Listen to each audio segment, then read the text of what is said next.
Coming up, sirens sing. Tornado warnings leave behind storm damage in Iowa City. And later, dominating the draft, 2 Hawkeyes found their way into the WNBA. Shopping small, Iowa City downtown finds a new way to support local businesses. Don't be late. Iowa City bus times are affected by local driver shortage. All that and more Coming up right now on DITV.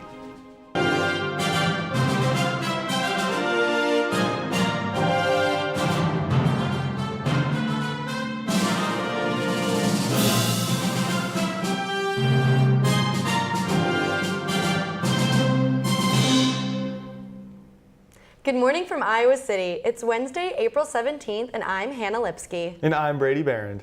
With us is a third member of our team, DITV's Joel Keller, who is live outside to tell us today's weather story. Joel, we had some extreme weather yesterday. How's it looking now? Yeah, Brady, the storm has calmed down, but there's still some damage left, like here at Riverside Drive, where this tree got uprooted. The storm caused a power outage for 1,900 residents in Iowa City and Coralville, but it has turned back on for most people now.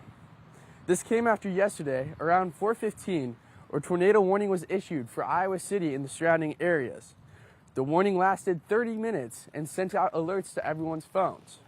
Students on campus had mixed reactions to the storm. And I was just a tippy in class, and then we got the warning, and we just sat there and kept going with class. Kind of anticipated all day because I saw like the thunderstorm warnings and everything. I heard like all like those little wee-oo noises, and I was kind of with my friends, and we were all just like, okay, well. While there was not a tornado that touched down in the Iowa City area, we saw strong winds with gusts up to 70 miles per hour. The weather calmed down quickly after the storm passed, and Iowa City saw a few hours of sunshine before the day ended. As for today's weather, it will look to stay dry and warm in Iowa City. However, we won't have the sun shining like we did on Monday, as it will be cloudy all day long with a high of 63. The wind will be strong today, as we will see 20 to 30 mile per hour winds throughout the day with higher gusts possible, and later tonight it will reach a low of 46. Tomorrow the wind will die down a little bit, but expect some rain showers throughout the day and a high of 55. I'll have more on the rest of the week later. Until then, back to you in the studio. The WNBA held their much anticipated 2024 draft, and a couple of Hawkeyes had their dreams come true. DITV's David Consuelos highlights the emotional night. With the first pick in the 2024 WNBA draft, the Indiana Fever select Caitlin Clark, University of Iowa. The 2024 WNBA draft saw the most stat class the league has seen in a long time. The Indiana Fever kicked off the draft by selecting Caitlin Clark, #1 overall. Picking Clark, who has been projected to be selected first for 2 consecutive seasons, was a move that was not surprising, but was more than exciting for fans.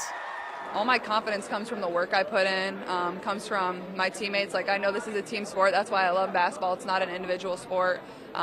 And, you know, that's where all my confidence comes from.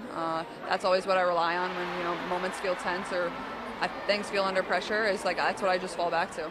The 2-time Naismith Player of the Year had a stellar senior season, racking up numerous records and accolades. After leading the Hawkeyes to a 3-peat in the Big Ten tournament, breaking the all-time scoring record, and playing in back-to-back national championships, Clark became one of the league's biggest prospects of all time. Just getting to enjoy it and soak it in, I think, is the biggest thing, because, like, this is once in a lifetime. This only happens once. So enjoy every single second of being here with them. With this draft class, obviously this draft class is really special, so I've tried to enjoy every single event we've had. Alongside her teammate, Kate Martin was also selected with the 18th pick in the second round by the back-to-back champions, the Las Vegas Aces. Although she was there to support her teammate, Martin was hoping to get her opportunity and have her name called as well. Kate Martin. With the WNBA season kicking off officially on May 14th, Caitlin Clark and Kate Martin hope to make immediate impact in their new colors. From the University of Iowa, David Consuelos, DITV Sports. The University of Iowa is transitioning all resources from the Rape Victim Advocacy Program to the Domestic Violence Intervention Program. Daily Iowa News editor Jack Moore is live in the newsroom with more on what this means for the programs. That's right, Hannah. The Rape Victim Advocacy Program has existed on campus since the 1970s. The program offers various resources, including direct support, education, and advocacy for people impacted by sexual violence in 8 counties. In early April, the university announced the transition. The decision was made to improve and continue RVAP services.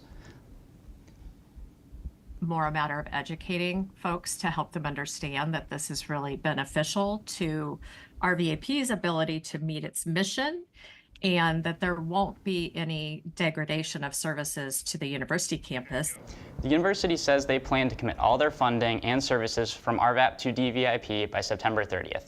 Employees at RVAP are worried the access and quality of services could be impacted. Additionally, all 12 of RVAP staff members will be laid off in the transition. The university says it is working with staff members at RVAP through their layoff networking program and DVIP members who want to, it says that who want to apply at DVIP as they look to add 10 to 15 additional staff members.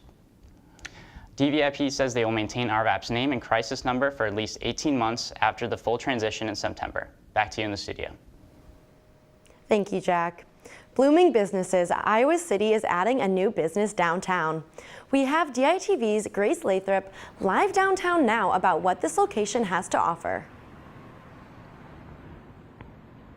That's right, Hannah. As you can see, as you walk downtown, you may notice this new business called In the Meantime. Inside these stores is just another opportunity for Iowa City to showcase its small and local businesses. We have a lot of people who want to be in downtown, but they don't know quite yet how to do it, how to envision their store. In the Meantime will serve as a pop-up location where businesses can sell items or host workshops inside the space for as long as they want. If you're a retailer who is interested in potentially having a brick and mortar in downtown Iowa City, this is the perfect opportunity for you to test it out, to see what it's like to physically have a presence in downtown Iowa City. Willow and Stock, a local floral shop, is the first to use this storefront. While they already have a location downtown, they are excited to grow their business using this new space. We thought it was a great opportunity to be able to accommodate a lot more people in a different space, a little bit off the beaten path. They plan to host a floral bouquet workshop, helping them to engage with customers. Each participant will leave with their own arrangement. Locally owned brick and mortar are the soul of a city. It's vibrant, it's unique. You can find things here that you can't find anywhere else.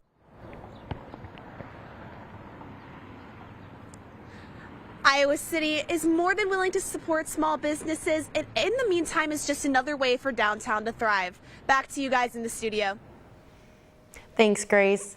Last night, City Council voted in favor of giving the Slazak building, which holds Paglier's Pizza, a historical landmark designation due to its significance to Iowa City's Eastern European immigrant community. This comes after the vote was deferred on April 2nd. Many members of the community came out to voice their opinions both for and against the designation, including the Skarda family who owns the building. Judging by everyone's Save Polyi stickers, I believe that preserving this building has more to do with Polyi's occupying the downstairs area and less about the bohemians who twirled around in the upstairs dance hall. The majority of Iowa City's residents are afraid of change, and they're worried that the sale of the building will push Polyi's out of business. Last night's vote was the first of 3 which will be needed to officially give the building its designation. On Monday, Iowa City Transit started a reduction in services because of a driver shortage. Iowa City Transit operates with 48 drivers, a mix of full and part-time, but are 8 drivers short of staying at normal service levels. Because of the shortage, the downtown shuttle is out of operation, and the Peninsula and South Gilbert shuttles are now on an hourly schedule. There are other routes across the city still running at normal operation. Back to work. Continuing coverage on the trade crisis in Iowa, DITV's Jace Bertrand met with local businesses to discuss how they are working to fill the ongoing labor gap.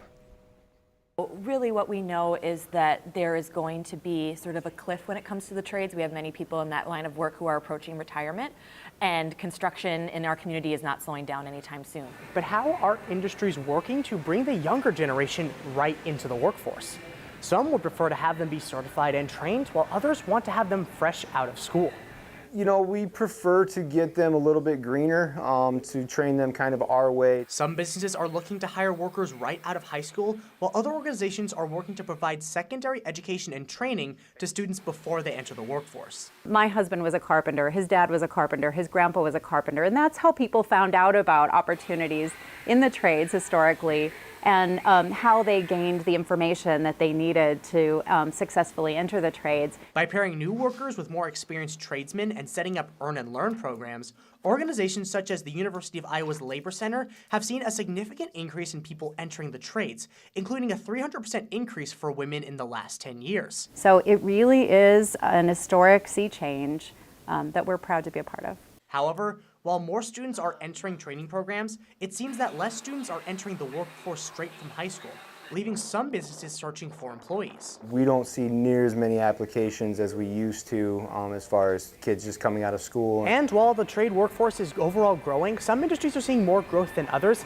still leaving a large deficit in the overall trade workforce. From Premier Automotive, Jace Bertrand, DITV. And coming up later, the city of Indianapolis shares their excitement about Caitlin Clark's arrival. But first, let's take a look back outside with DITV's Joel Keller for the forecast for the week ahead. Thanks, Hannah. The weather the rest of the week is pretty tame compared to what we saw yesterday. Friday and Saturday will stay consistent in the mid to low 50s and partly cloudy. But things will brighten up a little bit on Sunday, as it will be mostly sunny with a high in the upper 50s. The beginning of the week next week, we will see a return to the warmth with highs in the mid 60s. Like I said earlier, we will be seeing more rain tomorrow, so don't put away those umbrellas yet and stay clear of potential storm damage still around. Back to you in the studio. The University of Iowa is requesting approval from the Iowa Board of Regents to build a clubhouse at Duane Banks Field. The clubhouse would be roughly 2,400 square feet and placed along the first base side of the stadium next to the Iowa dugout. The project is estimated around $5.5 million and will be funded through gifts and department earnings. The original plan for a $27.4 million makeover to Duane Banks has been halted as funding has become a concern, and the athletics department is moving forward with smaller projects. The Board of Regents will vote next week on its approval. The baseball team takes on the Bradley Braves at home this evening. The two teams were scheduled to play each other earlier this month, but that game was canceled due to weather. The Braves are led by Bo Durbin with a .364 batting average and 2 home runs. Iowa will look to bounce back after the series loss to Ohio State as they head into this weekend's series against Rutgers. And for his last year of eligibility, former Iowa guard Tony Perkins has officially transferred to the University of Missouri. Perkins had a bunch of teams interested, including Indiana, Arkansas, Ole Miss, Oklahoma, and Oregon, yet decided on Mizzou with hopes to help rebuild their program. The senior started all 34 games with the Hawkeyes, averaged a career-high 14 points last year, and averaged 4.5 assists. Even after draft day, Caitlin Clark is still winning awards. She was named Academic All-America Team Member of the Year. This is an award she won last year, becoming just the 7th player ever to be honored in back-to-back seasons. Clark led the country in 10 different offensive categories, as well as holding a 3.64 GPA with a major in marketing. The Iowa men's basketball team announced their season awards last evening. Patrick McCaffrey won the Chris Street Award, which goes to a player who best represents the spirit of the late Hawkeye. Josh Dix won Most Improved Player and was co-recipient of the Best Defensive Player Award with Lahaji Dembele. Brock Harding won the Top Playmaker Award, while Owen Freeman won Newcomer of the Year. Now, I'm personally really going to miss Caitlin Clark and Kate Martin next year. Yeah, that's right, Hannah. Both of those players made a lot of great memories for Hawkeye fans, but they're going on to make memories for their new fans.